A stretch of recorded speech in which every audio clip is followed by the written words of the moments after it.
ನಮಸ್ಕಾರ ವೀಕ್ಷಕರೇ, Karnataka power TV ನ್ಯೂಸ್ಗೆ ತಮ್ಮೆಲ್ಲರಿಗೂ ಸ್ವಾಗತ. ವಾರ್ತೆಗಳ ವಿವರ. ಚಾಮರಾಜನಗರ ಜಿಲ್ಲಾ ಪೊಲೀಸ್ ವರಿಷ್ಠಾಧಿಕಾರಿಗಳ ಸಭಾಂಗಣದಲ್ಲಿ ಭಾನುವಾರ ಎಸ್ಸಿ ಎಸ್ಟಿ ಸಮುದಾಯದ ಕುಂದುಕೊರತೆ ಸಭೆ ನಡೆಯಿತು. ಸಭೆಯನ್ನ ಮಾನ್ಯ ಜಿಲ್ಲಾ ಪೊಲೀಸ್ ವರಿಷ್ಠಾಧಿಕಾರಿಗಳಾದ ಡಾಕ್ಟರ್ ಬಿಟಿ ಕವಿತಾರವರ ಅಧ್ಯಕ್ಷತೆಯಲ್ಲಿ ಸಂವಿಧಾನ ಪೀಠಕ್ಕೆ ಓದುವ ಮೂಲಕ ಚಾಲನೆ ನೀಡಲಾಯಿತು. ದಿನಾಂಕ 28/7/2024ರಂದು ನಡೆದ ಎಸ್ಸಿ ಎಸ್ಟಿ ಕುಂದುಕೊರತೆ ಸಭೆಯ ಅನುಪಾಲನಾ ವರದಿಯನ್ನ ಮಂಡಿಸಿದರು. ನಂತರ ಮಾಹಿತಿ ಹಕ್ಕು ಅಧಿನಿಯಮದ ಅಡಿಯಲ್ಲಿ ಮಾಹಿತಿ ಕೇಳಿದ ವ್ಯಕ್ತಿಯನ್ನ ಬಂಧನದಲ್ಲಿಟ್ಟು ಹಲ್ಲೆ ಮಾಡಿ ಬೆದರಿಕೆ ಹಾಕಿದ ಸಿಮನ್ಸ್ ಡೇನ್ ಹಾಗೂ ನಿರ್ದೇಶಕರಾದ ಡಾಕ್ಟರ್ ಮಂಜುನಾಥ್, ಸಹಾಯಕ ಆಡಳಿತಾಧಿಕಾರಿ ಶೈಲಜಾ, ಮಾಹಿತಿ ಹಕ್ಕು ನಿರ್ವಾಹಕ ಅಧಿಕಾರಿ ಪ್ರಶಾಂತ್ ರವರ ಮೇಲೆ ಎಫ್ಐಆರ್ ದಾಖಲಿಸುವುದಾಗಿ ಪೊಲೀಸ್ ಅಧೀಕ್ಷಕರು ಸೂಚಿಸಿದ್ದಾರೆ.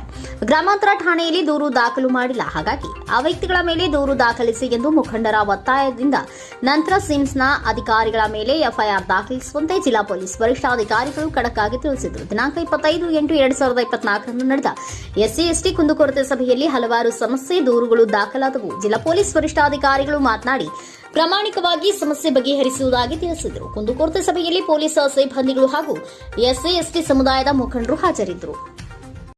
ಸಾಮಾಜಿಕ ಆರ್ಥಿಕ ಮತ್ತು ವಿಚಾರ ಅಭಿವ್ಯಕ್ತಿ ನಂಬಿಕೆ ಧರ್ಮ ಮತ್ತು ಉಪಾಸನೆಯ ಸ್ವಾತಂತ್ರ್ಯವನ್ನು ಸ್ಥಾನಮಾನ ಮತ್ತು ಅವಕಾಶಗಳ ಸಮಾನತೆಯನ್ನು ದೊರೆಯುವಂತೆ ಮಾಡುವುದಕ್ಕಾಗಿ ವ್ಯಕ್ತಿ ಗೌರವ ದೇಶದ ಏಕತೆ ಮತ್ತು ಭಾತೃತ್ವ ಭಾವನೆಯನ್ನು ಮೂಡಿಸುವುದಕ್ಕೆ ದೃಢ ಸಂಕಲ್ಪ ಮಾಡಿ ನಮ್ಮ ಸಂವಿಧಾನ 26ನೇ ದಿನದಂದು ಈ ಸಂವಿಧಾನವನ್ನು ನಮಗೆ ನಾವೇ ಅರ್ಪಿಸಿಕೊಂಡು ಅಂಗೀಕರಿಸಿ ಶಾಸನವಾಗಿ ವಿಧಿಸಿಕೊಂಡಿದ್ದೇವೆ.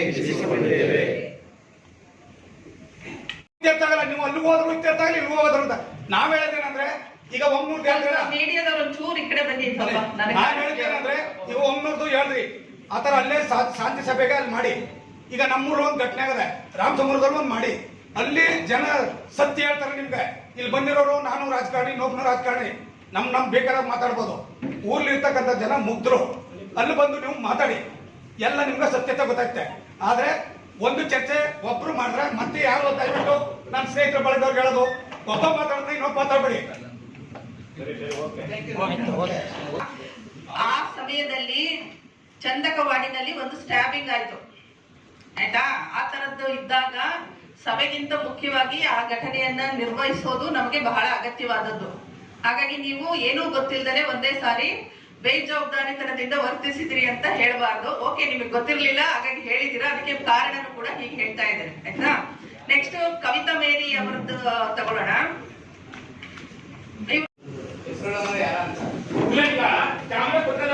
ಬಾಬಾ ಸಾಹೇಬ್ ಅಂಬೇಡ್ಕರ್ ಫೋಟೋ ಹಾಕಿಕೊಂಡು ನಮ್ಮ ಇಲ್ಲೇ ಶ್ರೀಕಂಠ ಅವರ ಕೇಂದ್ರ ಅವರ ಸಿಕೆ ಮಂಜು ರಾಜು ಪರ್ಸೆಂಟ್ ಎಲ್ಲ 5 ವರ್ಷ ಬಾಬಾ ಸಾಹೇಬ್ ಅಂಬೇಡ್ಕರ್ ಫೋಟೋ ಹಾಕಿದ್ರೆ ಮಾನ್ಯ ರವಿ ಸೌದೆ ಮಾನ್ಯ ಅವರು ದಲಿತ ಜಿಲ್ಲಾಧಿಕಾರಿಯಾಗಿರು. ಆ ಸಂದರ್ಭದಲ್ಲಿ ನಾವು ಎಲ್ಲ ಸ್ಟೇಟ್ ಮಾಡಿದ್ರೆ ಬಾಬಾ ಸಾಹೇಬ್ ಅಂಬೇಡ್ಕರ್ ಫೋಟೋ ಹಾಕ್ಸ್ತು. ಅದಾದ ನಂತರ ಯಾವ ಒಬ್ಬ ಗ್ರಾಮೀಣ ವ್ಯಕ್ತಿ ಒಂದು ತಿಂಗಳಿಂದ ಕೌಂಟೇಶನ್ ದುಡ್ಡು ಕೊಟ್ಟ, ಅವನ್ನ ಹೋಗಿ ಅವನ ಅರೆಸ್ಟ್ ಮಾಡಿ ಅದನ್ನ ಪ್ರತಿಯೊಂದು ಇದರಲ್ಲಿ ಬಾಬಾ ಸಾಹೇಬ್ ಅಂಬೇಡ್ಕರ್ ಫೋಟೋ ಹಾಕಿದ್ದು ತಪ್ಪ. ನಮ್ಗೆ ಸುಳ್ಳು ಕೇಸು. ಯಾವ ಕೇಸಪ್ಪ? ಅಲ್ಲ, ಕೇಸ್ ಯಾವಾಗ ಆಗಿರೋದು?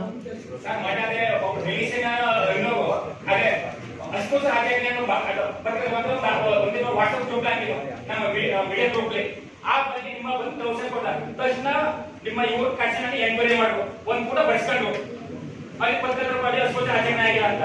ಅವತ್ತು ಆಚರಣೆ ಬಾಬಾ ಸಾಹೇಬ್ ಅಂಬೇಡ್ಕರ್ ಹಾಕಿದ್ದು ಶೇಕ್ ಮಾಡಿದ್ವಿ. ಮಾನ್ಯ ಮುಖ್ಯಮಂತ್ರಿ ಕೇಸ್ ರಿಜಿಸ್ಟರ್ ಆಗಿದ್ಯಾ ಬಂಗಾರು? ಕೇಸ್ ರಿಜಿಸ್ಟರ್ ಆಗಿದ್ಯಾ? ಮಾನ್ಯ ರಾಜ್ಯ ಇವರು ಸಮಾಧಾನ ಕಳಿಸ್ಯಾರ. ರಾಜ್ಯ ಮಾಡಿದಾರಂತೆ ಮೇಡಮ್, ಅವ್ರಿಗೆ ರಾಜ್ಯ ಮಾಡಿದಾರಂತ. ರಾಜ್ಯ ಮಾಡಿದ್ರೆ ವಿಚಾರಿಸ್ತೀನಿ ಬಿಡಿ, ನಾನು ವೆರಿಫೈ ಮಾಡ್ತೇನೆ. ಇಲ್ಲ ಅಲ್ಲ, ಹಾಕ್ಬೇಕಂತ ಗೌರ್ಮೆಂಟ್ ಆರ್ಡರ್ ಇದೆಯಲ್ಲ, ಎಲ್ಲ ಕಡೆ ಎಲ್ಲ ಕಚೇರಿಗಳಲ್ಲೂ ಹಾಕ್ಬೇಕು ಅಂತ. ನೆಕ್ಸ್ಟ್ ಅಪ್ಪಾಜಿ RTI ಕಾರ್ಯಕರ್ತರು ಕೊಳ್ಳೇಗಾಲ ಅಂತ ಹೇಳಪ್ಪ, ಅವ್ರ ಮೇಲೆ ಅಲ್ಲ ಈಗ ಸುಮ್ಮನೆ ಹೆಂಗ್ ಹೇಳಿದ್ರೆ ನಾನು ಯಾರ ಮೇಲೆ ಕ್ರಮ ತಗೊಳಕ್ಕಾಗಲ್ಲ. ನಮ್ಮಲ್ಲಿ ಒಡಗಿದಾರೆ ಮೇಡಮ್, ಈಗ ಇಲ್ಲೇ ಒಂದು ಸ್ಟೇಷನಲ್ಲಿ ಟ್ರಾನ್ಸ್ಫರ್ ಹೋಗಿದ್ದಾರೆ, ಈಗ ಎಲ್ಲ ಆಯ್ತು. ನೆಕ್ಸ್ಟ್ ಯಾರಾದ್ರೂ ತೊಂದರೆ ಕೊಟ್ರೆ ಖುದ್ದಾಗಿ ನನಗೆ ಕಂಪ್ಲೇಂಟ್ ಕೊಡು, ಕ್ರಮ ತಗೋತೇನೆ. SC ST ಸಭೆ ಅಂತ ಕರೆದಿದ್ದೀರಿ. ಜಿಲ್ಲಾ ಬಸ್ ST ಸಭೆ ಕುಂದುಕೊರತೆ ಸಭೆಯಲ್ಲಿ ST ಜನಾಂಗನೇ ಕರೆದಿಲ್ಲ ಅಂದ್ಮೇಲೆ ನಾವು ST ಅಂತ ಯಾಕೆ ಮಾಡ್ಬೇಕು? ನೀವು ಬರೀ SC ಸಭೆ ಅಂತ ಮಾಡ್ಬೇಕು. ಒಬ್ರು ಕೂಡ ST ಇದಾರ ಸ್ವಲ್ಪ ತೋರಿಸಿ ನಮ್ಗೆ.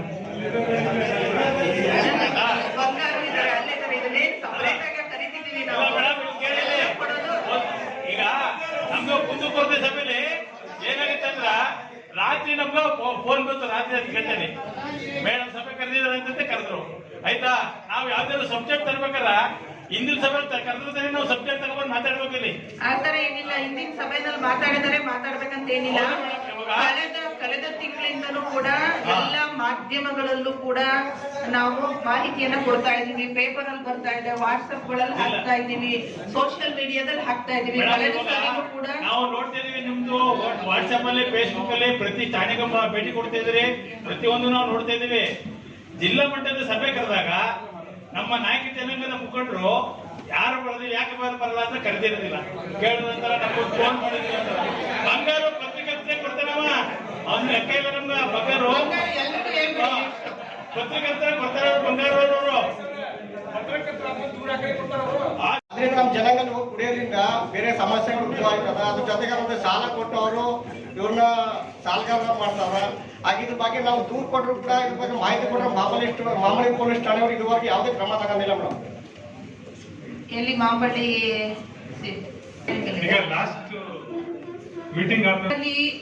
ಮತ್ತೆ ಬಾರ್ಗಳ ಮೇಲೆ ಹಾಕಿರೋದು ಮಾಹಿತಿ ಕೂಡ ಕೇಳಿದ್ರಲ್ಲ. ಹನೂರು ಇದರಲ್ಲಿ ಕಾಂತರಾಜು ವೈನ್ಸ್ ಮಾಲೀಕರು ಹನೂರು ಪಟ್ನ, ಅವ್ರ ಮೇಲೆ ಕೇಸ್ ರಿಜಿಸ್ಟರ್ ಆಗಿದೆ. ರಾಣಿ ಆರ್ ಕೋಮಲ ಮಾಲೀಕರು ಅಂಜನಾದ್ರಿ ಬಾರ್ ಅವ್ರ ಮೇಲೆ. ಆನಂತರ ಶ್ರೀ ವೆಂಕಟೇಶ್ವರ ಬಾರ್ ಬೇಗೂರು ಗ್ರಾಮ ಗುಂಡ್ಲುಪೇಟೆ ತಾಲೂಕು ಅವ್ರ ಮೇಲೆ ರಿಜಿಸ್ಟರ್ ಆಗಿದೆ. ತೆರಕಣಾಂಬಿಯಲ್ಲಿ ಕೃಷ್ಣಮೂರ್ತಿ ದಿಶಾ ವೈನ್ ಸ್ಟೋರ್ ಮಾಲೀಕರು ತೆರಕಣಾಂಬಿ ಅವ್ರ ಮೇಲೆ ರಿಜಿಸ್ಟರ್ ಆಗಿದೆ.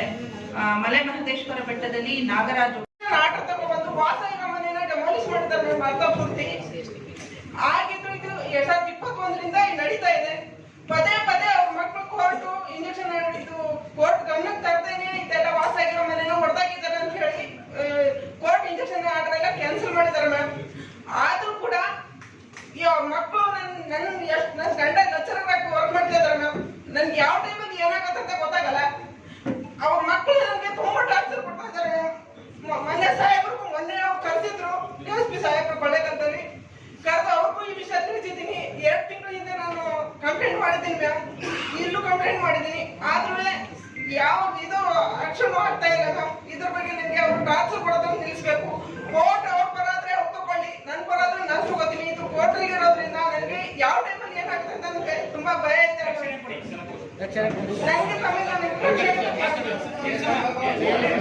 ನೋಡಿ ಆ ಥರ ಏನಾದ್ರು ಮಾಡ್ತಾ ಇದ್ರು